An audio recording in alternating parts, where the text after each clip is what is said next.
গাছে চিনল নবীজিকে,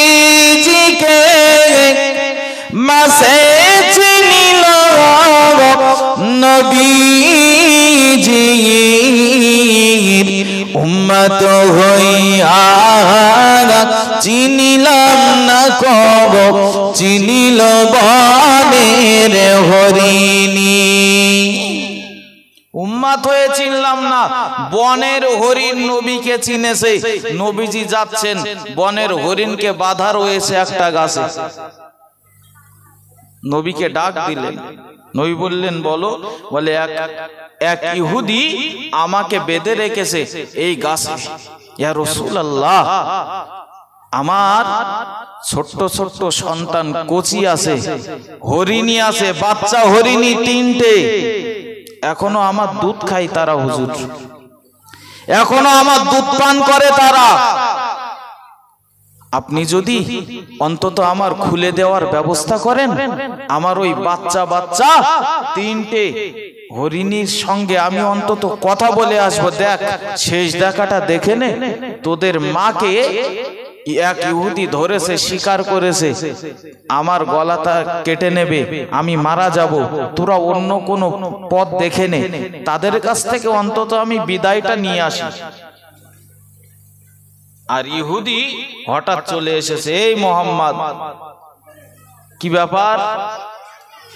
তাহলে এই বনের হরিণকে বেঁধে রেখেছেন, একটু যদি ছেড়ে দিতেন, তার সন্তান আছে, তাদের কাছ থেকে একটু বিদায় জানিয়ে আবার চলে আসতো, একটু ছেড়ে দেন। বলে আমি শুনেছি লোকের মুখে মোহাম্মদ নাকি পাগল, ডাইরেক্ট দেখিনি, তবে শুনেছি মোহাম্মদ পাগল। আজকে ডাইরেক্ট প্রমাণ হয়ে গেল। কোনদিন বাদা হরিণ ছেড়ে দিলে ফিরে আসে সে? তো বলে বিশ্বাস করেন, ছেড়ে দেন, আসবে। তো বলছে শোনো, এই হরিণকে ছেড়ে দেব আর তোমাকেও বেঁধে রাখবো, তোমাকেও বেঁধে রাখবো। হরিণী যদি না আসে বেলা ডোবার আগে, তোমাকে বলো হত্যা করে দেব। নবীজি বলছেন ঠিক আছে, তাই করবো। ইহুদি বলছে কত লোক তো কত চেষ্টা করলো মারার জন্য, ফাঁক পাচ্ছে না। আজকে এরকম হাতছাড়া সুযোগ আর হাতছাড়া করা যাবে না, নিজের ফাঁদে নিজে পড়েছে। হরিণী, বনের হরিণীকে ছেড়ে দেবে, সেই হরিণী আবার আসবে, জীবনেও আসবে না। আর মোহাম্মদের আজকের দিন শেষ। এই বাবা কথা বলো না, মোহাম্মদের দিন আজকে শেষ। হরিণীকে ছেড়ে দিল আল্লাহ নবী, তিনি এবার জামিন দাঁড়িয়ে গেলেন। ও ভাইরা বাবাজিরা, ওই বাদা হরিণটা দৌড়াতে লাগে। মা যখন তার সন্তানদের কাছে পৌঁছে গেল, ও আমার শিশুরা, তোমরা তাড়াতাড়ি করে দুধ পান করে নাও, শেষ দুধ পান তোমরা করে নাও। তোমার মাকে আর দেখতে পাবে না কোনোদিন, তোমার মাকে আর কোনোদিন দেখা যাবে না। আমাকে একটা ইহুদি শিকার করেছিল, আমাকে গাছে বেঁধে রেখেছিল। ও আমার সন্তানেরা, আমি রাসূলুল্লাহকে জামিন রেখে চলে এসেছি, তাড়াতাড়ি করে দুধ পান করে নাও। যেতে যদি লেট হয়ে যায়, আল্লাহ নবীর গলায় ছুরিটা চালিয়ে দেবে। ও ভাইরা বাবাজিরা, ছোট্ট ছোট্ট বনের হরিণী গুলো আল্লাহ নবীকে কেমন চিনেছিলেন, তারা বলতে লাগলো যে নবী সৃষ্টি না হলে আমরা কেউ সৃষ্টি হতাম না। ওই নবীকে জামিন রেখে চলে এসেছেন, না না না, আমরা দুধ পান করব না, তাড়াতাড়ি করে চলো। দৌড়াতে লাগে, মা সামনে যায়, পিছনে 3টে বাচ্চা যায়, 3টে বনের হরিণী চলে। ও মুসলমানের আগা ভাই দিবাই, দেখা গেল সঠিক সময় মতো আল্লাহ নবীর সামনে যে হাজির হয়ে গেল। ইহুদি অবাক হয়ে গেল, এই যে হরিণীটাকে ছেড়ে দিয়েছিলাম, বনের হরিণ আবারও ফিরে চলে এসেছে। শুধু নয়, বরং 3টে বাচ্চাকেও সঙ্গে করে নিয়ে এসেছে। নবী বললেন, এই বনের হরিণীটাকে আমি ছেড়ে দিয়েছি, জামিন নিয়েছিলাম, তুমি তো বিশ্বাস করছিলে না, এবার নাও। ইহুদি বলে, ইয়া রাসূলুল্লাহ, আমি মানুষ হয়ে চিনতে পারলাম না, আমি সৃষ্টির সেরা মানুষ, আমি আপনাকে চিনলাম না, বনের হরিণীগুলো আপনাকে চিনেছে, আমার কপালটা কত বড় মন্দ, আপনি আমাকে কলেমা পড়িয়ে মুসলমান বানিয়ে দেন। জোরে বলেন। বনের হরিণ চিনতে পেরেছে, নদীর মাছ চিনতে পেরেছে, আজ উম্মাতে মুহাম্মাদি হয়ে সেই নবীকে চিনলাম না, যে নবীর উম্মাত হওয়ার জন্য কত নবী রাসূলগণ পর্যন্ত কাকুতি মিনতি করতেন। আল্লাহ নবী না বানিয়ে উম্মাতে মুহাম্মাদি বানালে আমরা আরো অনেক বড় সৌভাগ্যবান হতাম, অনেক বেশি সৌভাগ্যবান হতাম। আল্লাহ সেই নবীকে আমরা ইত্তেবা করতে পারলাম না, অথচ এটা তো ফরজ ছিল, ওই নবীকে এখনো মেনে নিতে পারলাম না। আজ মজলিসগুলো খালি পড়ে রয়েছে, কিন্তু আমাদের তো উচিত ছিল বাবা, এমন একটা মজলিস কায়েম হবে, আখিরাতের জীবনের পাথেয়গুলো রোজগার করব, কোরআনের কথাগুলো শুনবো, পরিবর্তন হব, বছরে একটা দিন জলসা দেব, সেই জলসায় আলেম ওলামাগণ যে কথাগুলো বলবেন তাতে আমল করার চেষ্টা করব, তবে এ জলসা দেওয়া সার্থকতা হতো। কিন্তু আপনি দেখেন আমাদের কোনো পরিবর্তন নেই, এত জলসা, এ জামানাতে জলসা দেওয়ার লোকেরও অভাব নেই, শোনার লোকেরও অভাব নেই, সমান তালে চলছে, কিন্তু পরিবর্তন নেই। বলো, সভা হওয়ার আগে যেমন ছিল, মজলিস শেষের পরেও তেমন। জলসা শুনতে ঢুকেছে, বিড়ি টেনে ফেলে দিয়ে ঢুকেছে, শুনে বাড়ি যাচ্ছে আবার বিড়ি খেতে খেতে। কি শিখেছে আর কি মেনেছে?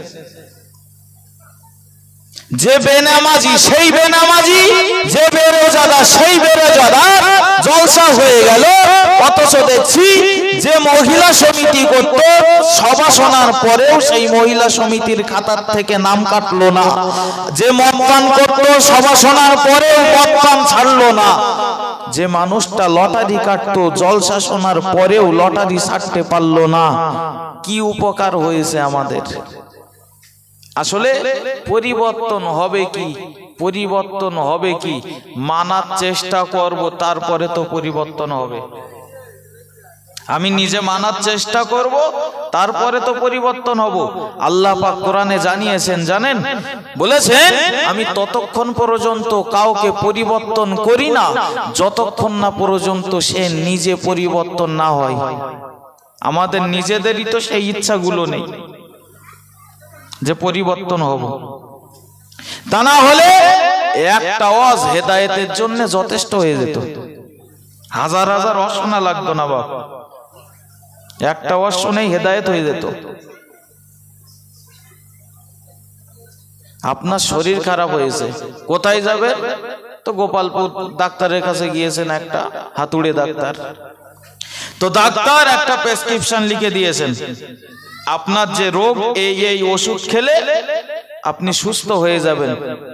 তো আমি প্রেসক্রিপশনটা নিয়ে যত্ন করে ভাঁজ করে শোকেসের ভেতরে রেখে দিলাম। কই শরীর ঠিক হচ্ছে না তো, এর কাজ না, বদরতলায় যাই। বদরতলার ডাক্তারের দেখিয়েছেন, বদরতলার ডাক্তার প্রেসক্রিপশন করে দিয়েছেন, এই ঔষধ খেলে আপনি সুস্থ হবেন। প্রেসক্রিপশনটা সুন্দর করে ভাঁজ করে আবার জায়গা মতো রেখে দিয়েছি। কি ব্যাপার, বদরতলার ডাক্তার দেখালাম তাও ঠিক হচ্ছে না, আরজি করে যাই দিন একটু। কলকাতার আরজি করের ভালো এক ডাক্তার দেখিয়েছেন, তিনিও প্রেসক্রিপশন করেছেন, সেটাও ভাঁজ করে রেখে দিলাম। মরিচ যে ভেলুড়ে যেতে হবে নাই নাকি, সারছে না তো। আসলে তার সুস্থ হচ্ছেন না ওই মানুষটা, কারণ কি বাপ? ওই দিচ্ছে প্রেসক্রিপশন ভাঁজ করে রেখে দিচ্ছে, ওষুধ খাচ্ছে। মসজিদের ইমাম সাহেব যে প্রেসক্রিপশন করে দেন জুম্মার দিন, ওই প্রেসক্রিপশন অনুযায়ী যদি চলতাম তাহলে বলো এত অশোনা লাগতো না, কিন্তু সে তো হচ্ছে না। এ হুজুর বাদ দে, মাতিন সাহেবের ন্যায় সারাপুলির। তা আমি এসে একটা প্রেসক্রিপশন করে দিলাম, সেটাও যত্ন করে রেখে দিলেন। কই যে বেনামাজি ছিলাম সেই বেনামাজি তো পরিবর্তন হচ্ছে কই? কাইম সাহেবের দাওয়াত করতে হবে নাই নাকি? তা কাইম সাহেবের দাওয়াত কতদিন? এখন মুফতি সাহেবের দাওয়াত করেছেন, মুফতি সাহেব এসেও প্রেসক্রিপশন করেছেন সুদ খাওয়া যাবে না, ঘুষ খাওয়া যাবে না, এমনি করে মহিলা সমিতি করা যাবে না, বন্ধন করা যাবে না, মদ খাওয়া যাবে না, লটারি কাটা যাবে না। মুফতি সাহেব একটা প্রেসক্রিপশন করে দিয়েছেন, সেও দলা করে রেখে দিয়েছেন। এখন বলছেন এই এদেরও কাজ না, এরা তো 5-6 হাজার টাকা করে নাই, মনে হচ্ছে ভালো হচ্ছে না, একটু দামি হুজুর নিয়ে আই দেখি পরিবর্তন হয় কিনা। 30,000 টাকার হুজুর কেটা আছে? তা বলো অমুক জায়গায় 30,000 টাকার হুজুরির ওষুধ খেয়ে দেখি দিলি, প্রেসক্রিপশন তিনিও করে দিয়েছেন আমাদের মতোই, অথচ তাতেও কাজ হচ্ছে না। ও কাবার ইমাম আসলেও কাজ হবে না। মানার চেষ্টা করি নে তো, পরিবর্তন হব সেই চেষ্টাটাই নেই। অথচ সাহাবায়ে কেরামেরা যে কথাগুলো শুনতেন সাথে সাথে মেনে নেওয়ার চেষ্টা করতেন। আল্লাহ পাক রব্বুল আলামিন কুরআন শরীফের ভিতরে জানিয়ে দিলেন, আতিউল্লাহ ওয়া আতিউর রাসূল। ও আমার বান্দা বান্দীরা, আমি আল্লাহ তাআলা জানিয়ে দিলাম, আমার হুকুমগুলো তোমরা মেনে নাও, আমার কথাগুলো তোমরা মেনে নাও, আমার রাসূলের কথাগুলো তোমরা মেনে নাও, আমাকে ইত্তেবা করো, আমার রাসূলকেও তোমরা ইত্তেবা করো। আল্লাহ পাকের এই হুকুমগুলো যদি আমরা মেনে নিতে পারতাম, তাহলে আমাদের এই জীবন গাড়িখানা তো সুন্দরভাবে পরিচালিত হতো, আমাদের ভিতরে তো কোনো রোগ বালা থাকতো না। কিন্তু আমরা তো মেনে নিতে পারিনি। সাহাবায়ে কেরামেরা আল্লাহর নবীর জবান থেকে যেটা শুনেছেন সাথে সাথে আমল করার চেষ্টাও করেছেন। ও ভাইরা বাবাজিরা, ভালো করে মাথায় রাখুন, গভীরভাবে উপলব্ধি করুন, আল্লাহ পাক রব্বুল আলামিনের প্রিয় নবী মুহাম্মদুর রাসূলুল্লাহ সাল্লাল্লাহু আলাইহি ওয়াসাল্লাম একদিন দেখতে পেলেন নবী সাহাবী হযরত সালামী রাদিয়াল্লাহু তাআলা আনহু, তিনি মনটা খারাপ করে একটা গাছের নিচে বসে রয়েছেন। আল্লাহ নবী সালামীর পিছন দিক থেকে চোখ দুটো ধরে রেখেছেন। এমনটা আমরা করি তো, বন্ধু মানুষের সাথে দেখা হয়েছে, পিছন দিক থেকে চোখ ধরে রেখেছি, নাম না বলতে পারলে ছাড়বো না। নবীজিও গলা অন্য করে, স্বর অন্য করে বলছেন, যতক্ষণ না আমি কে না বলতে পারবে ততক্ষণ চোখ ছাড়বো না। তো সুবহানাল্লাহ বলেন। কৌতুক করা এটাও সুন্নাত, তবে শরীয়ত সম্মত হতে হবে। হাসি ঠাট্টা এটাও আল্লাহর রাসূল করতেন, মাঝে মাঝে করতেন। একদিন নবী আবু বকর, ওমর, উসমানকে নিয়ে, আলীকে নিয়ে, বেশ কিছু সাহাবীকে নিয়ে মসজিদে বসে আছেন। আর মাঝখানে একটা প্লেট আছে, প্লেট খাওয়া দাওয়া চলছে, প্লেটে আছে খেজুর। এখন নবীজি খেজুরগুলো খাচ্ছেন আর আটিগুলো হযরত আলীর সামনে রাখছেন। হযরত আলীও খাচ্ছেন, সব সাহাবারা খাচ্ছেন। হঠাৎ নবী রাশ করে উঠেছেন, ফ্রি পেয়েছো বলে ইচ্ছা মতন খাবা, এত পেটুক তোমরা।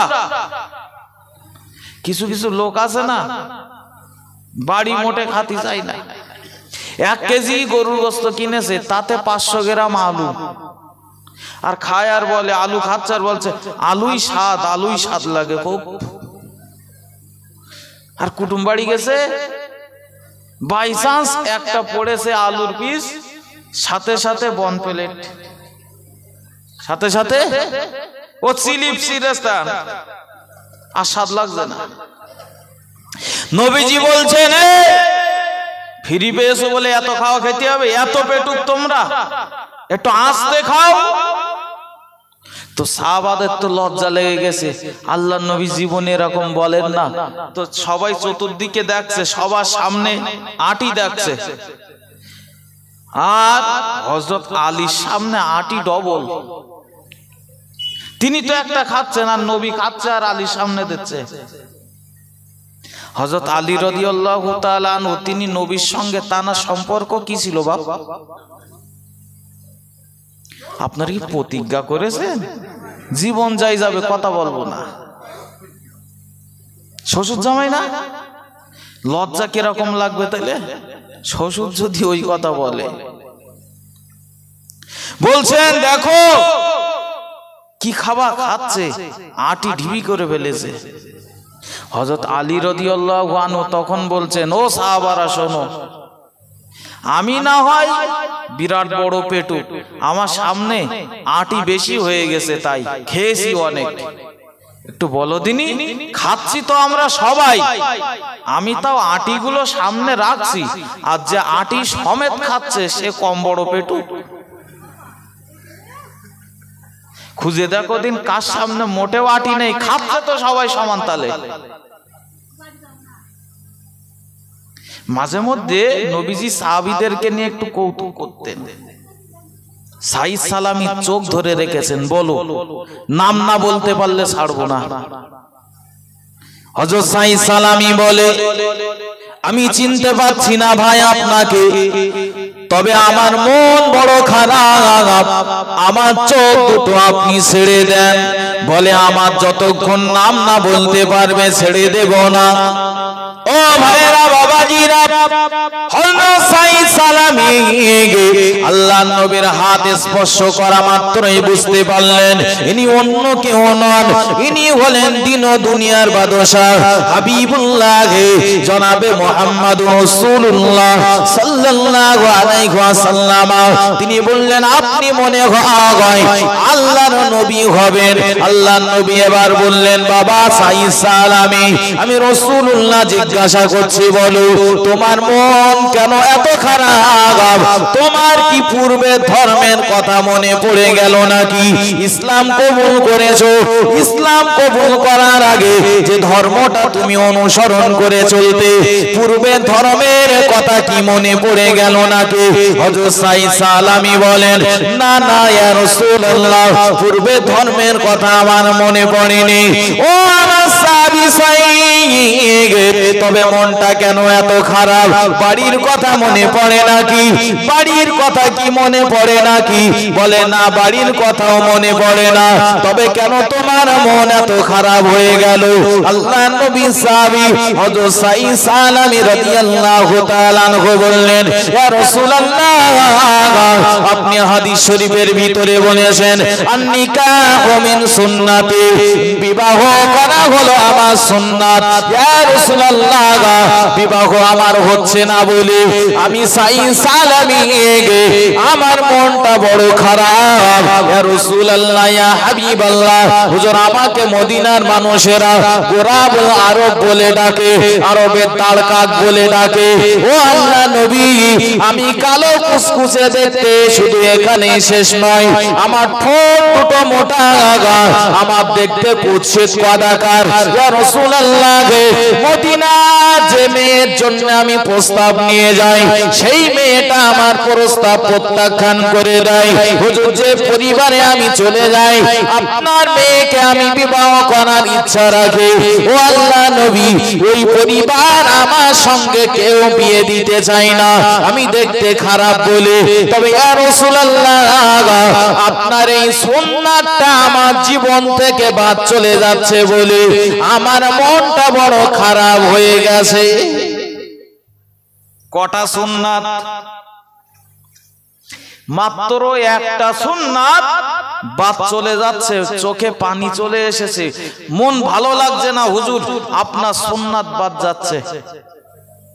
আমরাও তো সেই নবীর উম্মত। কত সুন্নাত চলে যাচ্ছে, মন খারাপ হচ্ছে না? নবীজির তো কত সুন্নাত আছে, আমরা তো সুবিধাবাদী। ভাত খাওয়ার পরে গোশ দিয়ে খাওয়া হয়ে গেছে, আর বলছে সে সুন্নত নিয়ে আয়। সে আনা হয়নি, আনা হয়নি মানে নবীর এত বড় একটা সুন্নাত, খাওয়ার পরে মিষ্টি খাওয়া, জানো না? ওরে বাবা, দরদে উতলে পড়ছে। অথচ যে মানুষটা খাওয়ার পরে মিষ্টি খাওয়া সুন্নাত, এইটার জন্য এত উঠে পড়ে লেগেছে। জুম্মার দিন আসলে টুপি কোথায় আছে খুঁজতে 15 মিনিট সময় যায়, হাত লাই। অথচ টুপি পরাও তো সুন্নাত। হ্যাঁ, ওর বেলায় তো নেই। ও ভাইরা, বাবাজিরা, ও মায়েরা, বোনেরা, ভালো করে মাথায় রাখুন। কারো দিনে আঘাত দেওয়ার জন্য কথা আমি বলছি না বাবা, গভীর ভাবে উপলব্ধি করার ব্যাপার। সাহাবায়ে কেরামেরা তারা আল্লাহ পাকের হুকুমগুলোকে কতটা প্রাধান্য দিতেন।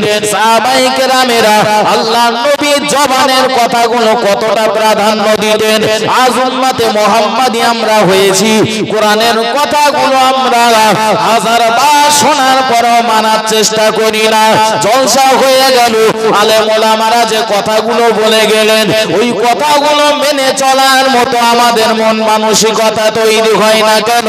তার পিছনে একটাই মাত্র কারণ, এই ইসলামটাকে এখনো পর্যন্ত আমরা মন দিয়ে ভালোবাসতে পারলাম না।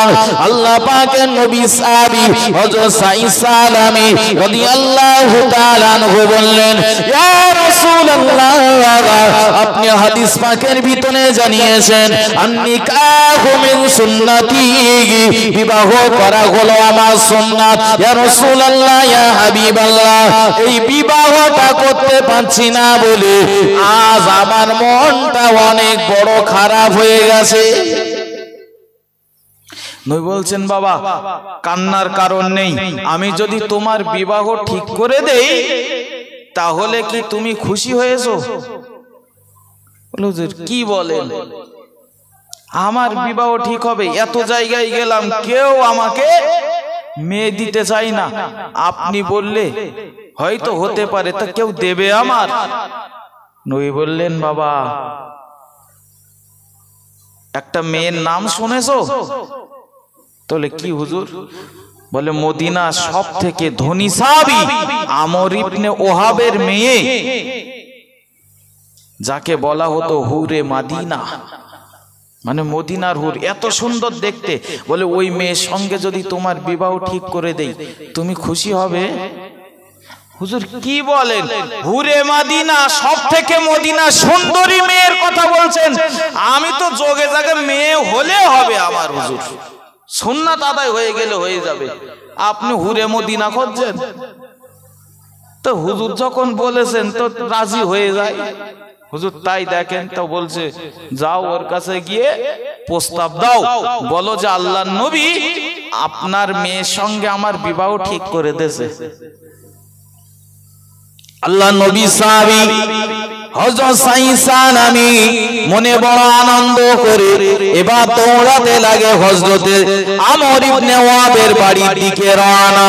হযরত আমর ইবনে ওয়াহাবের ঘরের দরজার সামনে দাঁড়িয়ে সালাম দিলেন, আসসালামু আলাইকা ইয়া আহলাল বাইত। জোরে বলেন সুবহানাল্লাহ, আরো জোরে বলেন সুবহানাল্লাহ। কারো বাড়ির সামনে গেলে সালাম দেওয়া নবী সুন্নাত, সালাম দেওয়া সুন্নাত। আমরা দেই সালাম, আমরা তো বাড়ি যাই, ও চাচাজি বাড়ি আছে, চাচিমা চাচাজি বাড়ি আছে, কি ভাবি ভাই বাড়ি আছে নাকি? এটা নবী সুন্নাত না। নবী সুন্নাত হলো কারো বাড়ির সামনে যাব আগে সালাম দেব, নিজের বাড়িতে যাব আগে সালাম দেব। আজকে মজলিসে বসে, এ মজলিসে বসে বেশি না একটা ওয়াজ যদি আমল করার নিয়াতে শুনে বাড়ি যান, বসার সার্থকতা হবে। আর এই সুন্নাতটা যদি পালন করেন আজ থেকে নবীজির হাদিস অনুযায়ী 100 শহীদের সওয়াব আল্লাহ তাআলা আপনার আমলনামায় দিয়ে দেবেন। জোরে বলেন। আজ থেকে বাড়ি যে আমরা সালাম দেব ইনশাআল্লাহ, ইনশাআল্লাহ বলেন। আমি জানি প্রথম একটু অসুবিধা হবে। আজকে ওয়াজ শোনার পরে বাড়ি যাবেন তাবারুক খেয়ে, বাড়ি যে আপনার স্ত্রীকে সালাম দেবেন। আপনার স্ত্রী আপনাকে বলবে, আপনার সঙ্গে বিয়ে হয়েছে কম হলেও আমার এই 18-19 বছর, কোনদিন সালাম দিলেন না, হুপ করে আজকে সালাম দিচ্ছেন, কেতে কি ব্যাপার, চিনতে পারছো না নাকি? তখন আপনার একটু লজ্জা লাগবে, আমি জানি। তবে না, আপনি আপনার স্ত্রীকে বলবেন স্ত্রীর সঙ্গে দেখা হলেও সালাম দিতে হয়, এটা নবীর সুন্নাত। মাতিন সাহেব ওয়াজ করেছেন। আমরা আমাদের কাছে বহু লোক এসে বলে, হুজুর আয় রোজগার যা করি খারাপ না, তবে বাড়ি ঢুকলেই অশান্তি, বাড়ি ঢুকলেই ঝামেলা হবে না? বাড়ি যে সালাম দেয় আল্লাহ শান্তি দেবে বাড়ি। সালাম শব্দের অর্থ কি? আমি বাড়ি গেলাম, স্ত্রীকে বললাম আসসালামু আলাইকুম, এর মানে কি? আল্লাহ তোমার প্রতি তার রহমত, তার শান্তি বর্ষণ করো। একটু মহব্বত করে বলেন। আমি স্ত্রীকে বললাম, আমার স্ত্রী জবাবে আমাকে বলছে আল্লাহ আপনার প্রতিও তার শান্তি রহমত বর্ষণ করুক। এই যে দোয়া হয়েছে আল্লাহ কবুল করে নেবে, বাড়িতে এমনি শান্তি নাজিল হবে। ওগো মুসলমানেরা, আল্লাহ নবী সাহাবী হযরতে সাঈদ সালামী রাদিয়াল্লাহু তাআলা আনহু, তিনি হযরতে আমর ইবনে ওয়াবের ঘরের দরজার সামনে দাঁড়িয়ে সালাম দিলেন, ঘরের দরজাটা খুলে দিলেন। ও সাঈদ সালামী, কেন আমার বাড়িতে এসেছো? সাঈদ সালামী জবাব দিয়ে বলেন, আল্লাহর নবী আপনাকে তার পক্ষ থেকে সালাম পাঠিয়ে দিয়েছে। যেই না শুনতে পেয়েছে আল্লাহর নবী আমাকে সালাম পাঠিয়ে দিয়েছেন, আর শোনা মাত্রই আনন্দ আত্মহারা হয়ে গেছে, দৌড়ে ঘরের ভিতরে চলে গেছে। স্ত্রীকে ডেকে বলে, তার মেয়েকে ডেকে বলে, ওগো আমার বিবি, ওগো আমার স্ত্রী, ওগো আমার মেয়ে, আল্লাহর নবী তিনি আমাকে সালাম পাঠিয়েছেন, আমার কত সৌভাগ্য।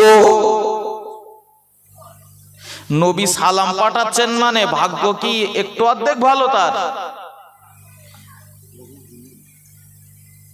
মনে করেন মুফতি সাহেব হুজুর আপনাদের ভিতরে একজনের আপনাকে সালাম পাঠিয়েছে আমার পক্ষ থেকে, তো আমি এসে বললাম মুফতি সাহেব আপনাকে সালাম পাঠিয়েছে, আনন্দ হবে না?